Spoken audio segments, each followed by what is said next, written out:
Good evening, everybody. My name is Steve Knutson, and I am with Fairfax County Department of Transportation. And I want to welcome you to this meeting tonight to discuss the traffic calming plan for Marshall Crown Road.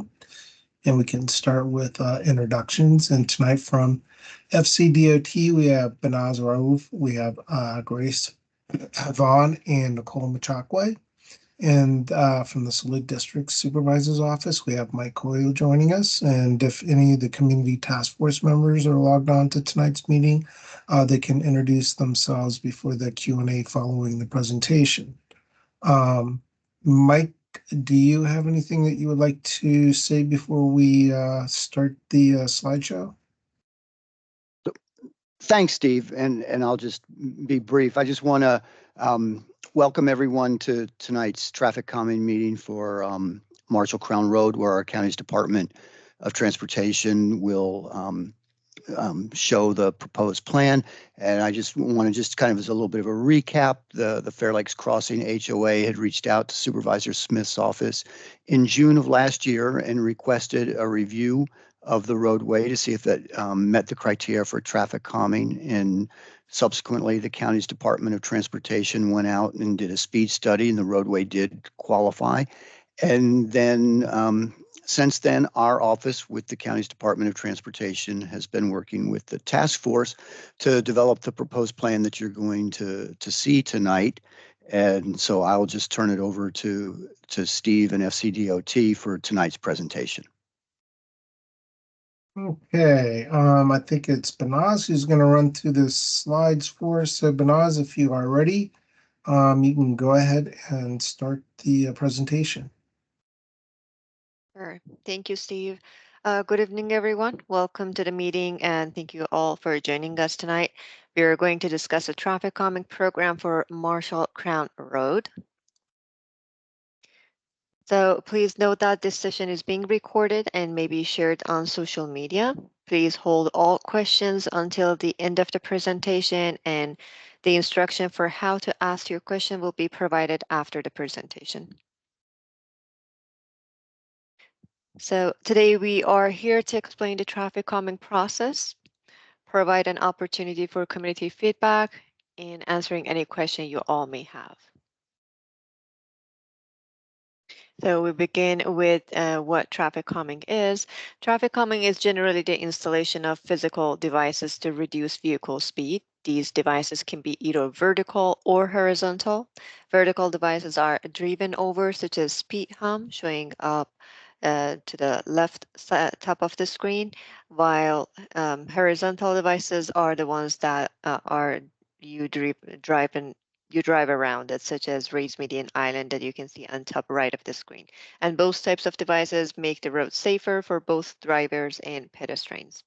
And we want you to know that during this process, we are not permitted to install stop signs. Here we have charts and images showing the effects of decreased speed. As speed decreases, visual acuity, field of vision, and depth perception increase. Also, with reduced speed, we come to significant reduction in the number and also severity of crashes involving motor vehicles. Here we show a map of traffic calming projects throughout the Fairfax County. There are over 266 projects resulting in more than 600 devices countywide. Every district has devices, and chances that you have driven over one is pretty high. The upcoming program can be broken up to 5 steps. Step 1 is project initiation. Step 2, plan development. Step 3, community engagement. Step 4, ballot phase. And step 5, which is the final step, is project installation. So as you might know, all traffic calming projects are always community initiating. So the process begins with a request from the community to the supervisor's office. Once the request received, we will first complete a basic eligibility review. Next, we will conduct a traffic study, and once it passes both the eligibility and traffic study, the community will then form a task force. There are eligibility requirements that need to be met, and it needs to be VDOT maintained road, have 25-mile-per-hour speed limits, be functionally classified as local, collector, or arterial, and if it is collector or arterial, it needs to be residential street. Once passing basic eligibility requirements, we move on to conduct a traffic study. For the volume criteria, we need between 500 to 6,000 vehicles in 24 hours, both directions combined. For Marshall Crown Road, we had 1,356, so we met the volume criteria. For speed criteria, the recorded 85th percentile speed needs to be greater than or equal to 35 miles per hour. This means that 15% of vehicles need to be traveling at 35 miles per hour or faster in at least one direction of travel. The speed that we found was 35 miles per hour on northbound lane and 31 miles per hour on the southbound lane, which means that Marshall Crown Road met the speed criteria as well. So plan development is the second step. First, we will conduct a site visit in the field in order to develop a draft plan. Once we have the draft plan, we will meet with the task force to get feedback and then amend the plan if necessary. Once the task force is satisfied with the draft plan, homeowners directly adjacent to any proposed measures will need to sign off the placement of the device in order to move on to the next step. Here we have device placement requirements. Based on the guideline, we need minimum 300 feet between measures and from existing stop conditions. We need minimum of 150 feet from an intersection, minimum of 150 for adequate sight distance with any device, and it has to be fit on the existing roadway. So if we have to take into account if there is any driveways, manholes, utilities, and we also count for the grade of the road. So based on those requirements, we were able to draft a plan and propose 3 speed humps on Marshall Crown Road, as you can see on the map here. And then the addresses listed are the ones that need to sign off because the device is adjacent to their home. Here we have the speed hump schematic. The speed hump is 12 feet long and 3 inches high at the center. There will be a white chevron in each travel lane and speed hump signs with a recommended speed of 15 miles per hour on each side of the speed hump. So step 3 is community meeting, which is where we are here tonight. This is where we present a plan for the community to obtain feedback. Based on the feedback, the task force will decide whether to amend the plan or proceed to the next phase. And if the task force decides to move forward, we can move forward to ballot phase. So each household in the ballot area will receive 1 vote. It will need to send it directly to the district supervisor's office.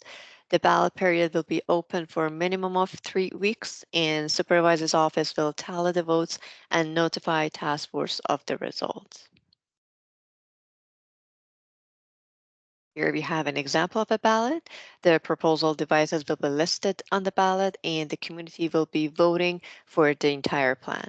The task force is responsible for distributing the ballot packages to everyone in the ballot area.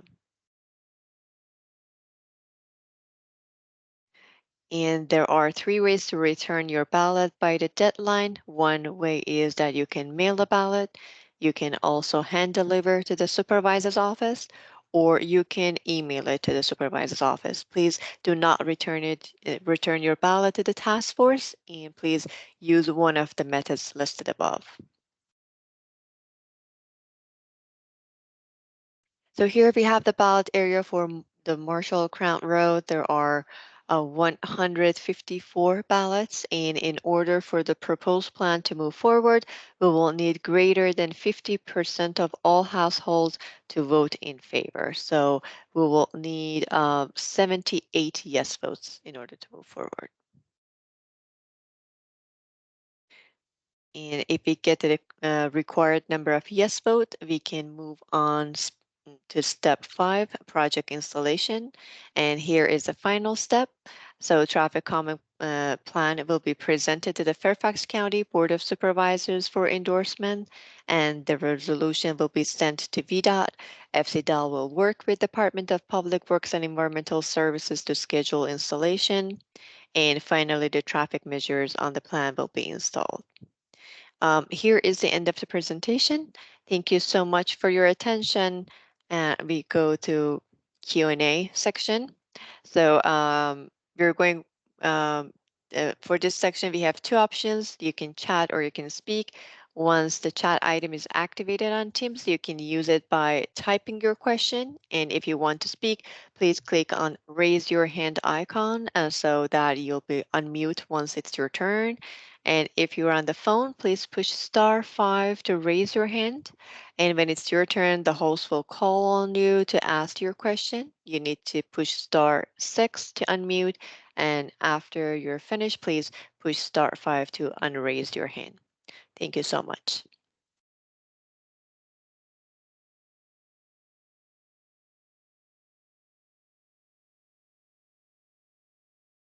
I'm seeing a hand from Ed, and I'm going to send you a request to unmute your mic.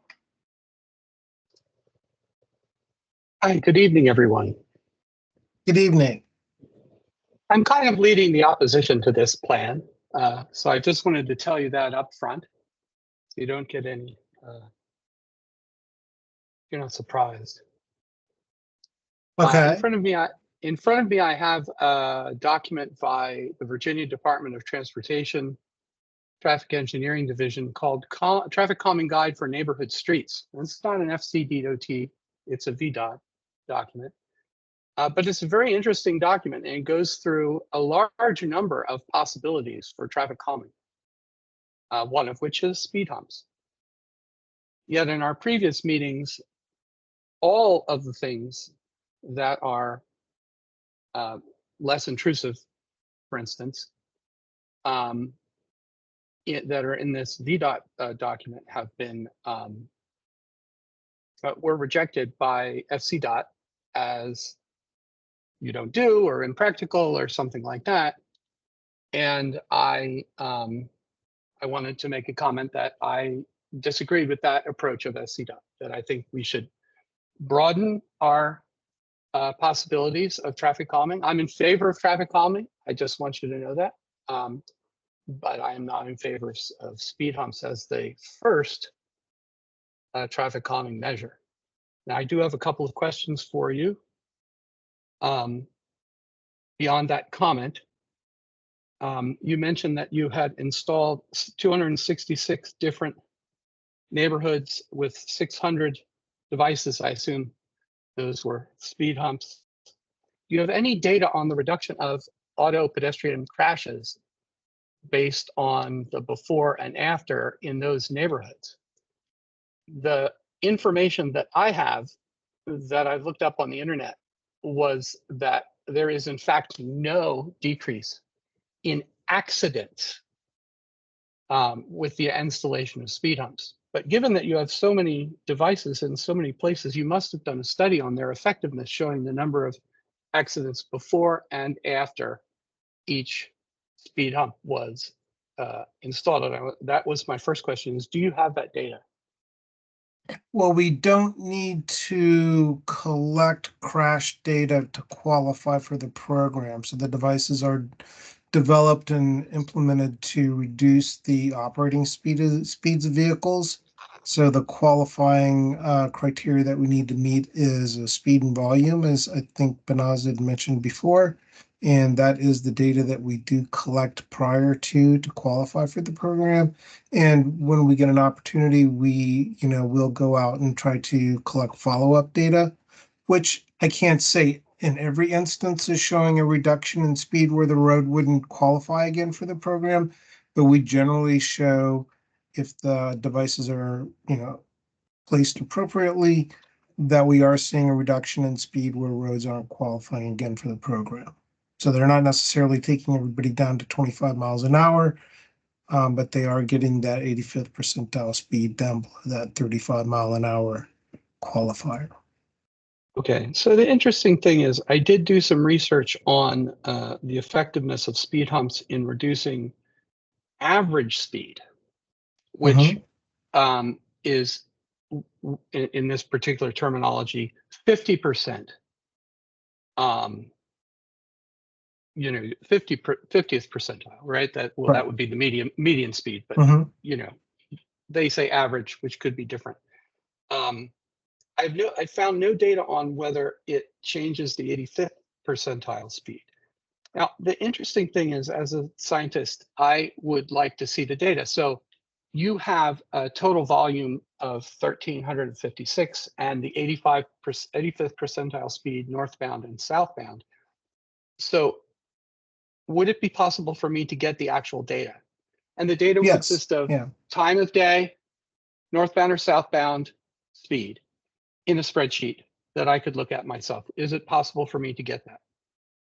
Because the distribution matters more than the average or the percentile, right? I mean, in any I'm sorry, I'm waving my hands because I'm a mathematician, but in any mathematical understanding of anything, you really need to understand the distribution rather than just say one data point like average or another data point like 85th. And so it would be nice if I could get the data and look at the distribution myself. That would give me an understanding of what the real problem is. Yeah, we can probably get some information to you. Hopefully it'll be in a format that you can use. Okay. Okay. My third question is, I do not own a sports car, but I have friends who do, and they sometimes want to come visit me. And so sports cars, as you know, have low ground clearance. And sometimes, depending on the actual physical representation of the speed hump, you simply can't get a sports car over this speed hump without scraping the bottom of it. And no matter what speed you go, 0 or whatever, it's just, it's literally the ground clearance isn't hard enough. Do you have any data on what the actual ground clearance is? So my friend wants to bring his sports car and come visit me. He will have to go over a speed hump. Is there any data on like what I can tell him, like, this is the amount of ground clearance your sports car needs to be able to get over this speed hump to come visit me and park at my house? So we have like a 3-inch rise over the course of 6 feet for those devices. We can send you the schematic that shows how they do rise. Now it is handwork, so it's not always consistent on that elevation change, but we are, taking them up to about 3 inches above the roadway surface. And that's going to be over about, a 6-foot length. So we don't have exact data over the clearance, but as you stated earlier, we have put in, well over 600 devices throughout the county. And I don't think we have stopped people from using any of the roads with different vehicles. So I don't think that what you said earlier is accurate, that they cannot cross without scraping. We're not necessarily seeing damage on all of our devices. So if they were causing a certain vehicle type to scrape, we would be seeing consistent scrapes on those devices. Okay. These speed humps are similar to the ones like that are very near to us on Northbourne and Melville. So And I can Melville, look at correct. I can look at the Melville ones and the Northbourne ones and get a really good understanding of what these are going to be, right? Yeah, I mean, those two installations are getting pretty old, especially the Northbourne ones. Um, Melville might be a little bit better representation just because it isn't quite as old. Mike, is there anything, I'm trying to think of what might be close by that's a little bit newer. Can you think of anything right off? And I was going to say, Steve, and this is, they repaved Northbourne a couple of years ago, and Oh, they did? yes, they did. Okay. And I can't recall now off the top of my head if they actually did mill out the devices and then rebuild them. So they may not be as old. But to your point, no, the closest are to the Fairfax crossing community is Northbourne, Melville, to go a little bit further, Point Pleasant. But you are correct; those are all a bit older. There's also the Cables Mill community, which is just a little bit further down Northbourne. Those are also a little bit older as well. So I don't think there's anything as new that's that close to this community. Okay, and I have one final So question, Mr. and I'll shut up. Go ahead. So I'm a member of the board of the HOA, Uh-huh. and so I'm responsible to all of our residents. And if 78 residents out of the 184 residents that live in this community, not just the 156 who get to vote, if they decide at some point that this isn't working out, we really don't want these speed humps, does Fairfax County Department of Transportation have a mechanism to get them removed? Yeah, I mean, it's basically the same mechanism as putting them in place. So it would be a community meeting and a ballot process. So we wouldn't need to necessarily collect data, but we would respond to a request for a community meeting and a ballot process for the removal. Generally, we're going to have like a 2-year wait period after they're installed.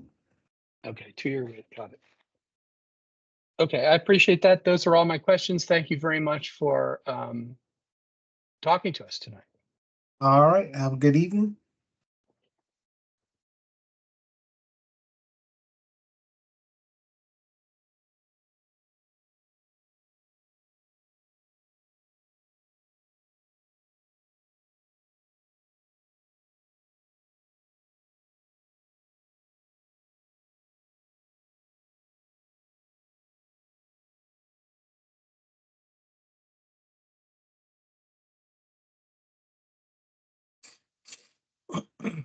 Banaz, if you do want to put back up I guess we can look at the schematic of the device that's being installed so people can see what it looks like. And yeah, Mike, I would assume that the Melville device, I think they have 2 speed humps on it.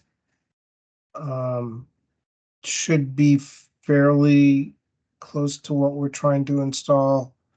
They were put in quite a while ago. I do believe the VDOT did that installation. So they were sometimes a little inconsistent with what they built.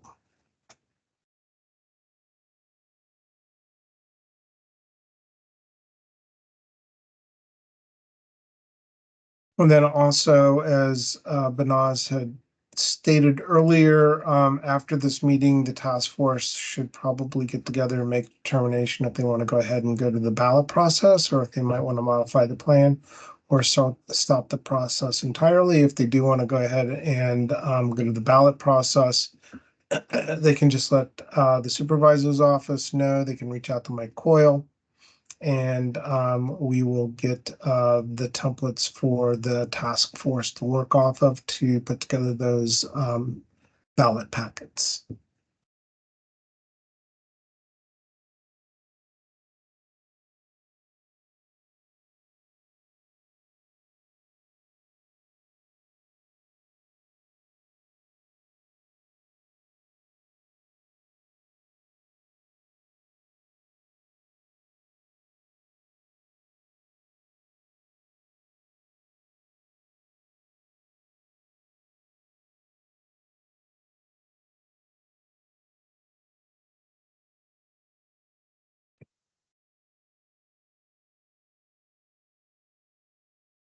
And it looks like there is nobody raising their hand and not too much in the chat room. So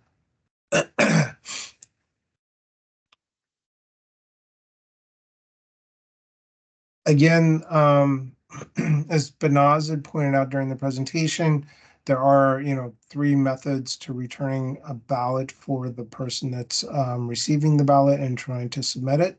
So they would then either mail that ballot to the supervisor's office. If the task force wishes to include a stamp on that mailer, they can do that. The person that's submitting the ballot can also hand deliver or they can email it to the supervisor's office. I do believe that the Sully District Office likes to see that the person participating in this ballot process is the property owner. If the task force needs help with mailing addresses for people that might be renting their property out, we can help with that. Just let us know.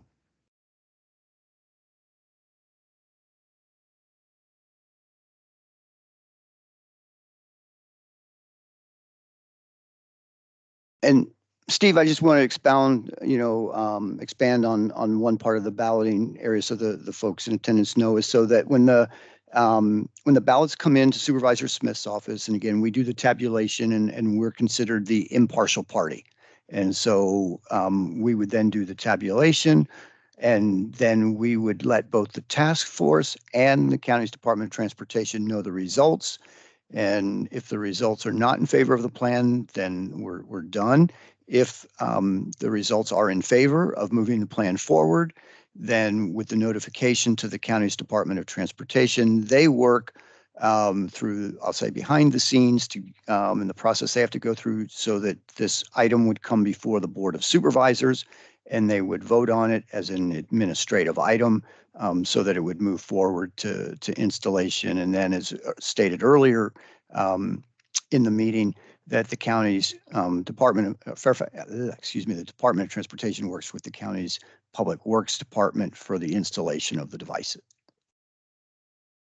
Thanks, Mike.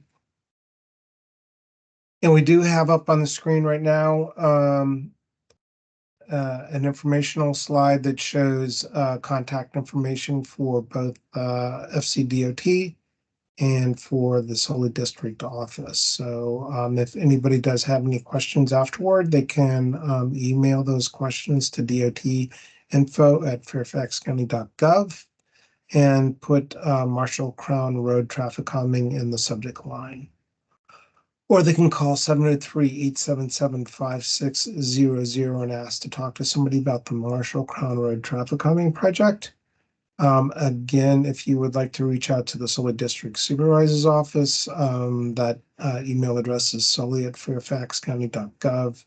Again, that Marshall Crown Road traffic calming information should be in the subject line, or you can call 703-814-7100, and you would probably you would be able to talk with Mike Coyle about that project. Yes, you'd asked for me. Thanks, Steve. Mm-hmm.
And Mike, if we don't have any other questions or comments, do you want to go ahead and wrap it up for the evening?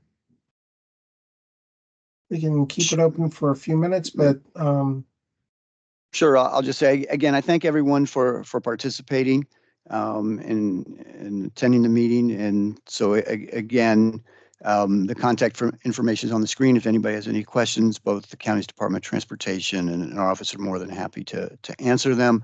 And again, we'll just then look forward to seeing what direction the task force decides to move. And so thank you. okay, all right. We will wait a second or two more, see if anybody does come up with the last second question.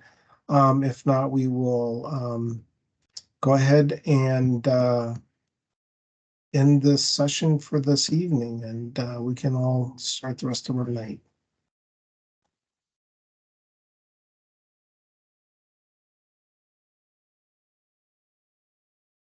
Okay, all right. Well, everybody, thank you for attending and have a good night. As Mike said, if anybody does have any questions, please feel free to reach out to us and we'll try to do our best to get a response to you. And yeah, the task force, if you all can reconvene and make a determination on how you would like to proceed and convey that information or decision to the supervisor's office, that would be greatly appreciated. And thank you and have a good night.